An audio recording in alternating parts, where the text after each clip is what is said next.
So look, if you want to grow your wealth, your income, and increase the amount of time off, then these are the shortcuts that can help.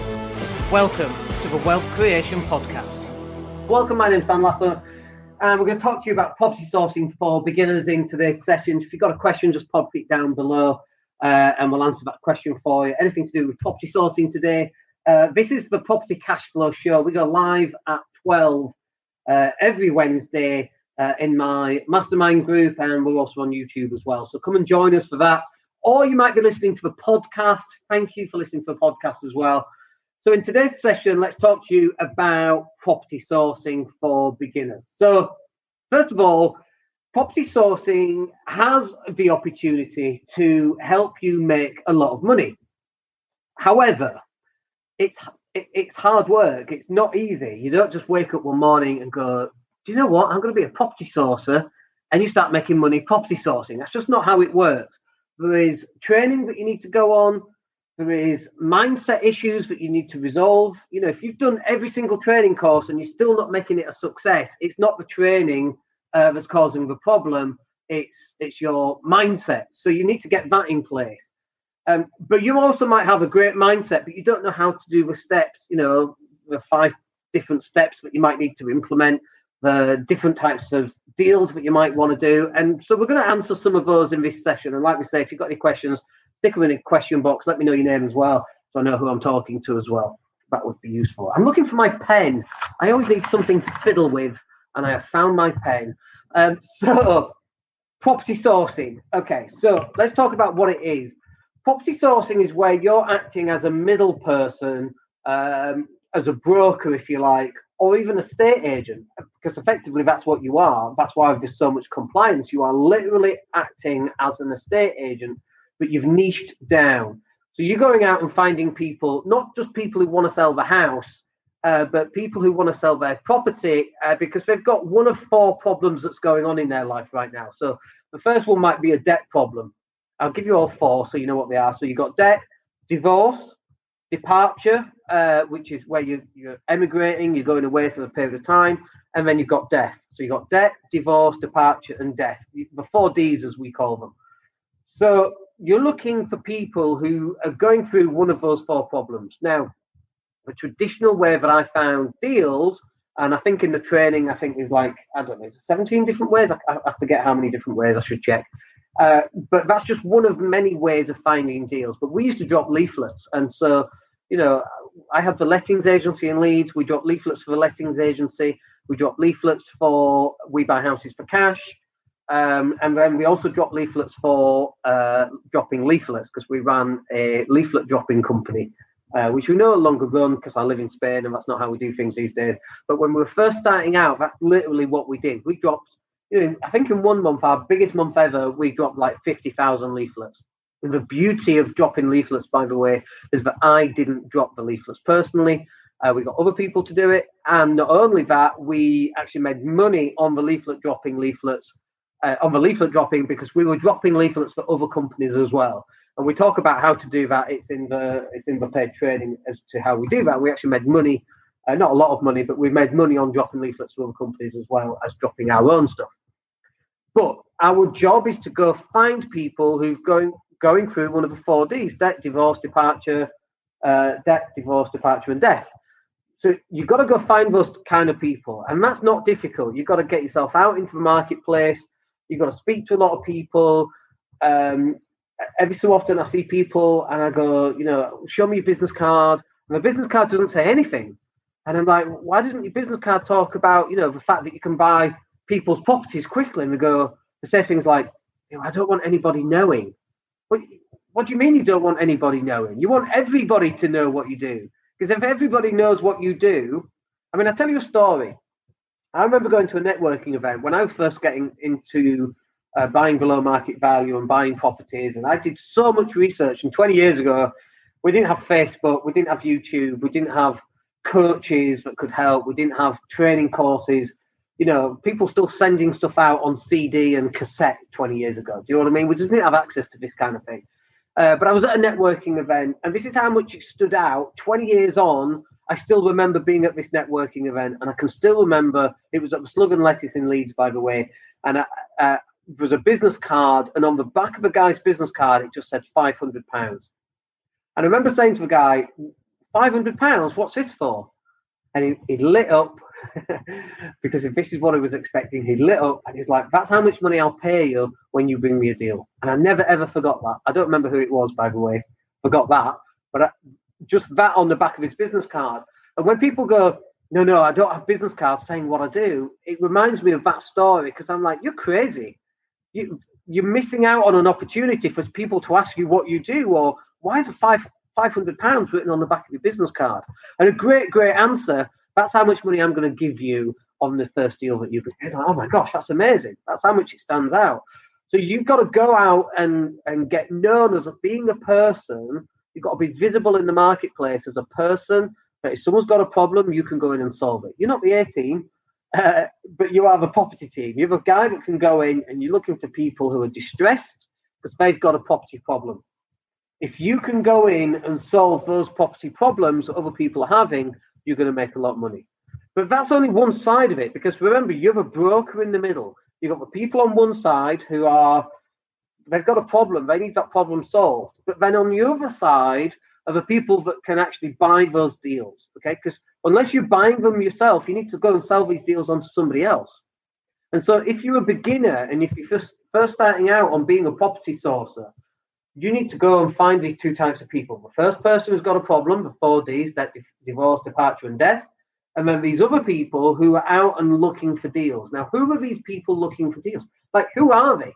Who on earth would pay £5,000 or £2,500 for a property deal when I can just look on Rightmove? I've seen it, by the way, in other groups that are putting down experts or gurus or training courses. And they say things like, oh, you don't need to pay for training. You don't need experts. Everything is available for free online. And I go and I look at their Facebook profile, and they're in a full-time job. And I'm like, well, dude, actually, you probably need help. And actually, somebody who runs one of the big forums, she keeps on rattling on about, well, I've been in property 20 years and I'm not retired. And I'm like, maybe you need to go and hire yourself a coach. Maybe actually you need the help and you're refusal in getting that help because you run a forum that puts down coaches. Maybe that's actually the reason why you have to go out and earn a job, earn money from a job. But there's a lot of information out there for free. But if all you needed was free information, everybody would be a millionaire, and everybody's not a millionaire. And in fact, these people are saying, oh no, you just need free information. What? It's not working so well for you, is it? You got a job. But your job is to go out, you have a person in the middle, you go find people who've got deals that they need to get rid of, property to sell, and then you've got to go out and find these investors who are wanting to find those deals. And people go, well, who on earth would pay £5,000 for that deal? Lots of people. My best deal that I ever did, I think it was 46 or 48% off market value. I can't remember the deals of the property. I don't know how much it was worth, but we completed on that deal in like 7 or 8 days because we got that through. And they were going through a divorce. There were holes, head-sized holes in the house, in the walls. And we knew going in that this was a domestic violence situation, and we got that deal through 48%. And people going, did you not feel like guilty doing that deal at 48%? I'm like, dude, I just saved a life. And I don't know if it was the woman whose head was in the wall or the man whose head was in the wall, but there were head-sized holes in that wall. We went in, we know for a fact that we probably saved someone's life in that situation. So we got that deal done. Now, we took that deal, actually, we kept that. I think we've only ever bought one property full price. Every other property we've bought below market value. And about 95% of those deals, when we go in and we find a below market value property or a high yield, we've actually gone in, we've kept those deals for ourselves, okay? The only time that we've sold these deals on is, and we sold about 5% of all the deals we've ever found, is it wasn't in the right area for me, or it wasn't the right type of property, or it was too much work, because I'm really lazy and I hate doing loads of work. But the only time that we actually went and did that and sold those deals on was because we're not in the right area. It was too much work. Some of them were, the half refurb had been done and we didn't have the money at the time. So we actually sold that on to another investor and made a couple of grand for doing so, which is nice. £2,000, £3,000, £4,000 always helps.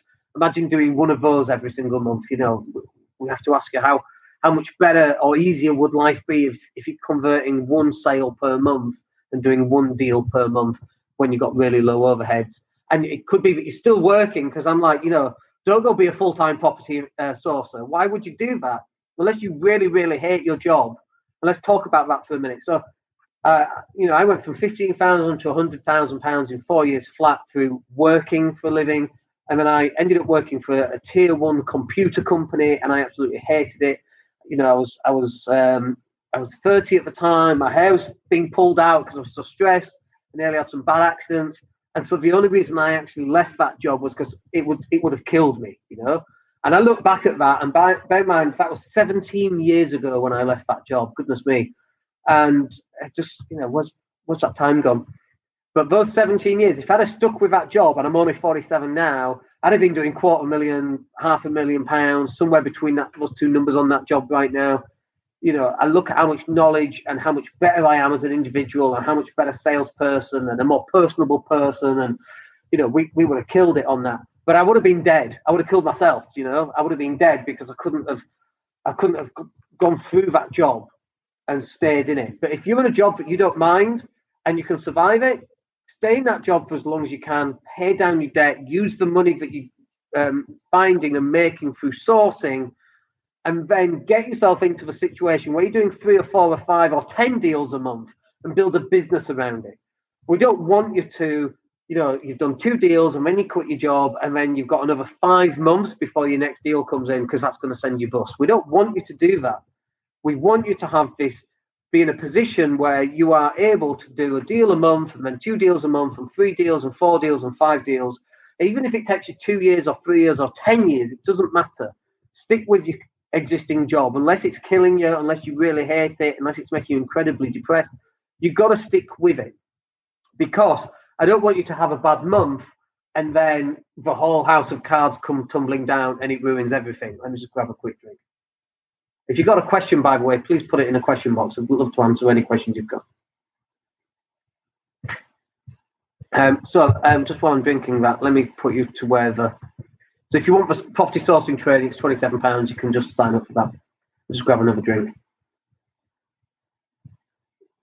So going back to it, your job, you have a person in the middle, you've got the people wanting to sell and you've got the people wanting to buy. And the question is, why would those people pay between £2,500 and £5,000? So let me give you some examples. So we sold a deal. It was on for 180,000. We secured the deal at 130,000. That is a significant discount. And it was in a completely the wrong area for me, wrong part of the country entirely. I didn't want that deal, so we sold that deal on. And I think on that one, I think we made about £3,500. The guy jumped on it because it was such a good deal. And when people go, well, why would people pay you money when I can just go find the deal myself? And that's the problem. People can't just go and find the deal themselves. This is actually the problem that they have. I'll give you another example. We had a guy in. He offered me the deal, but it wasn't one for me because, again, it was in the wrong situation, wrong part of the country.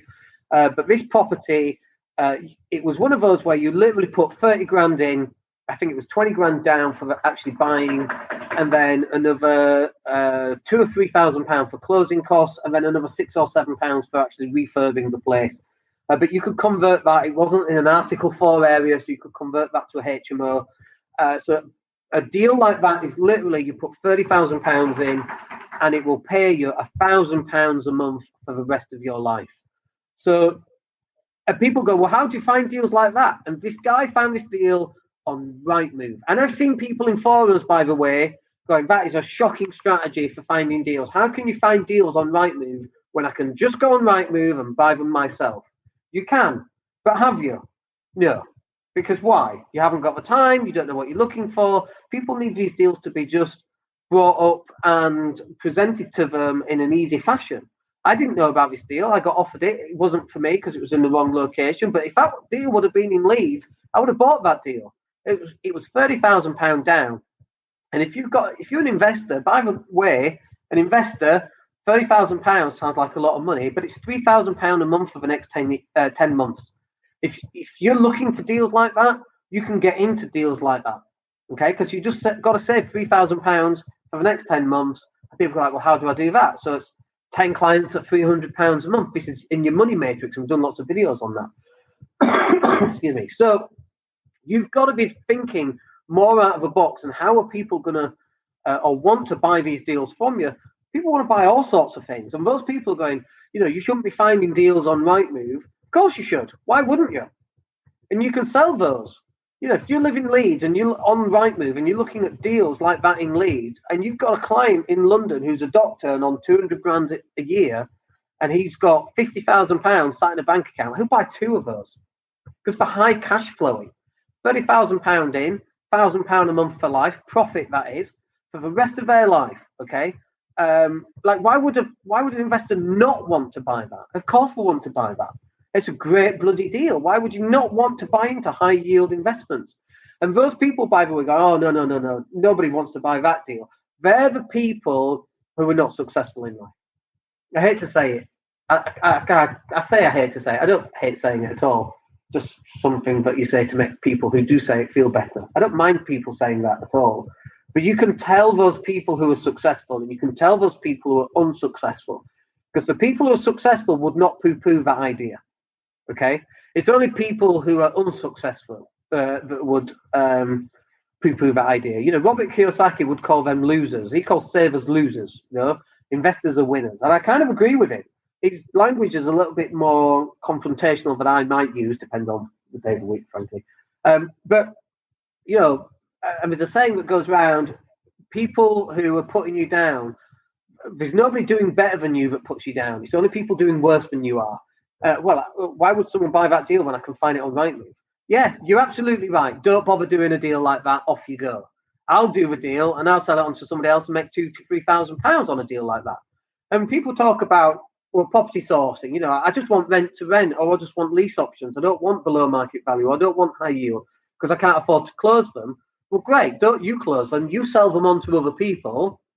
Great. Make 2 or 3 grand. Even if you're making £500, people go, oh, I wouldn't do it for £500. No, I'm worth a lot more.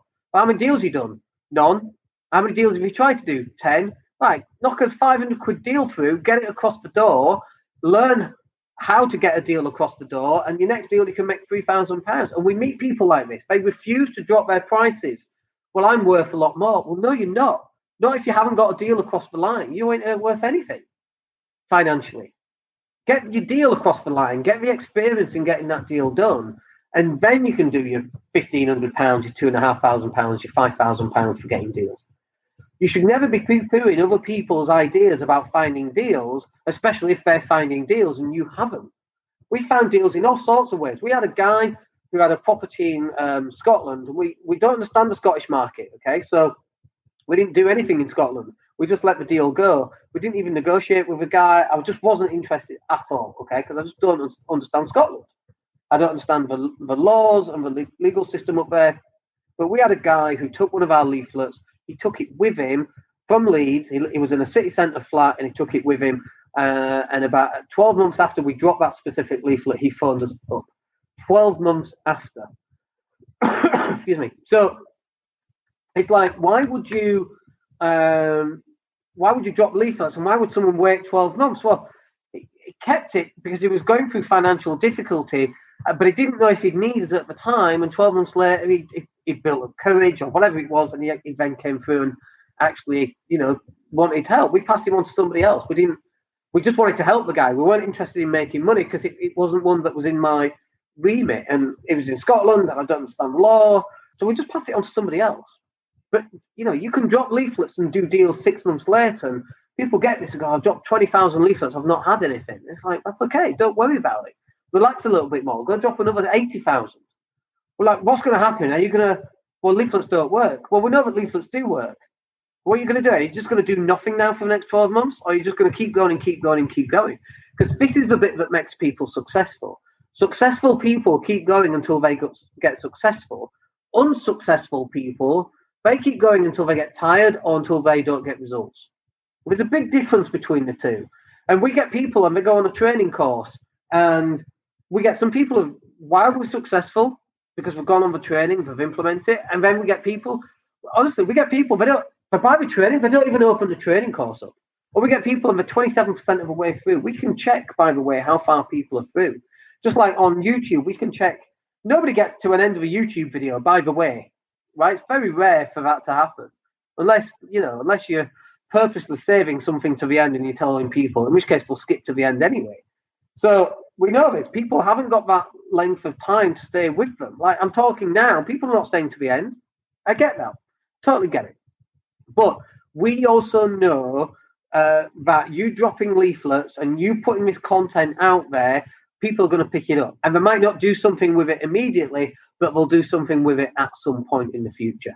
But you've got to be putting out enough leaflets, enough advertising, enough content on social media, all the different methods that we highlight in the property sourcing training. You've got to start putting that lot out there, and you've got to keep going and keep going and keep going. Because if you don't, what is the alternative? The alternative is that you give up and you don't make a success of it. And we don't want that. Why would anybody want that? So we're up to about 20 minutes. It's about normally how long we go for. Hope that's useful for you. Hope it gives you some insight into property sourcing and what you need to start doing as a beginner. If I can help in any way, come and let me know. Other than that, have a great week, and we'll speak to you on Friday in the Mindset and Hustle show. We'll speak to you then. Take care. Have a good one, folks. Hey, it's Dan here. Thank you for listening. Really appreciate each and every one of you. Please click like or subscribe to the entire podcast.